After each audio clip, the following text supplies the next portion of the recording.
Teka muna mga kapatid, magnilay muna tayo.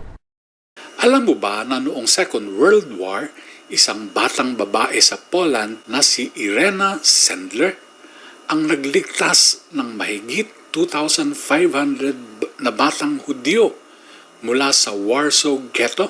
Gumamit siya ng peking dokumento at nagtago ng mga bata sa ambulansya, toolbox at maging sa kabaong.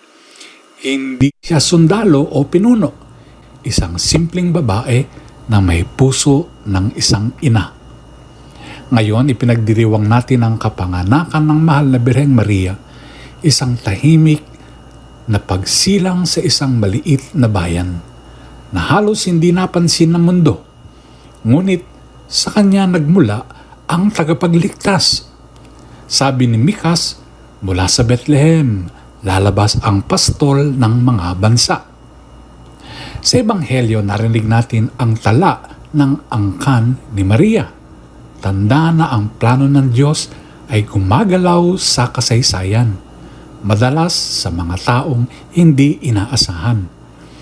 Tulad ni na Irena at Maria, madalas piliin ng Diyos ang mababa, tahimik at mapagkumbaba. Ang kanyang pagsilang ay hindi maingay, ngunit yumanig sa langit. Ang dakilang bagay ay madalas nagsisimula sa payak na duyan. Pagnilayan po natin ito. Amen.